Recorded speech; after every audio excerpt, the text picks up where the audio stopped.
Ciao a tutti amici lettori, bentornati. Oggi volevo parlarvi della mia esperienza di come ho studiato io la lingua come autodidatta.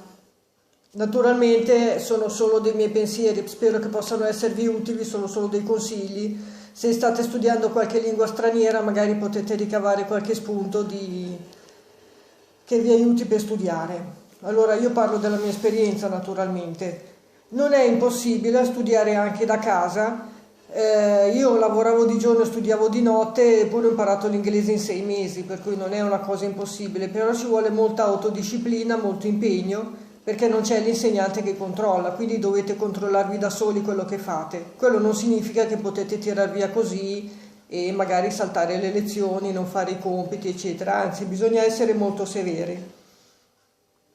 Prima di tutto sembrerebbe banale, ma bisogna scegliere la scuola giusta. Se andate in libreria a comprare quei corsi magari col DVD e con i testi, con i compiti da fare, eccetera, fatevi consigliare, oppure ci sono le chat room dove si può chiedere magari a qualcuno che ha già studiato. Io ho fatto una scuola inglese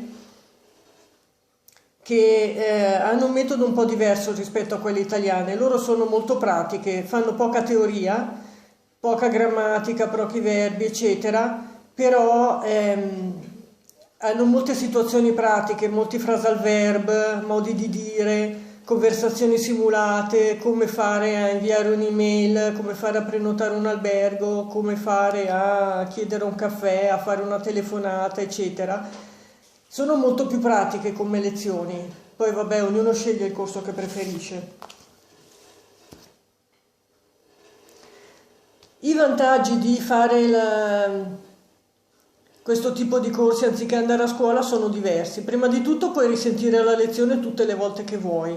Metti le cuffie, metti sul DVD e ti senti l'insegnante madrelingua che ripete la lezione decine di volte fino alla noia. Io la sentivo tutto il pomeriggio. Continuavo a risentire l'insegnante, cosa che a scuola non si può fare perché la lezione dura magari 1 ora, 2 ore. Continui a risentire l'insegnante che ripete la lezione e tu ripeti, cerca di ripetere la pronuncia esatta, di parlare nel modo corretto, eccetera. I compiti, la lezione, fatela accuratamente, fate tutta la lezione, tutte le lezioni, tutti i compiti, correggete i compiti.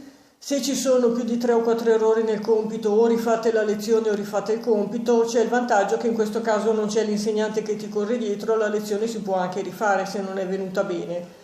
Mi raccomando, fare passo per passo tutto il corso e controllare tutto. Una cosa importante è che quando si studia la lingua straniera non bisogna partire dalla grammatica o dalla pronuncia in italiano. Ogni lingua ha la sua grammatica, le sue regole, la sua pronuncia. Se studi francese, l'inglese, il tedesco, il cinese, il russo, qualsiasi lingua, devi partire da quella lingua lì, non dall'italiano, che ha le sue regole, che tante volte di solito sono diverse dalle regole delle altre lingue. Anche se avete già studiato un'altra lingua, io ho studiato inglese e francese, hanno regole diverse. Ripeto, ascoltare il DVD il più possibile, full immersion. Noi perché conosciamo l'italiano? Perché tutto il giorno c'era gente che ci parlava sempre in italiano. E quindi a furia di fare questo corso full immersion di italiano l'abbiamo imparato. Se fai la lezione mezz'ora al giorno e tutto il resto del giorno senti parlare in italiano, è ovvio che fai fatica a imparare una lingua straniera. Devi cercare di ascoltare più ore possibile in quella lingua lì. Continuare a esercitarsi anche dopo quando hai finito il corso. Io ho un altro video che ho registrato tempo fa dove ho dato qualche consiglio su come studiare le lingue straniere con i libri. Ci sono tanti consigli per continuare a esercitarsi, sia mentre si fanno i corsi, sia dopo quando avete finito. Ve lo lascio in descrizione, andate a riguardarvi anche quel video lì. Ci sono tanti consigli.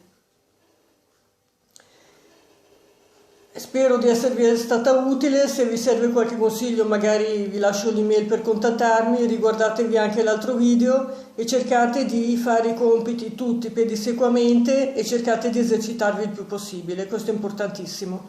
Se vi è piaciuto il video condividetelo con i vostri amici e iscrivetevi al canale e cliccate sulla campanella per le notifiche. Grazie, ciao!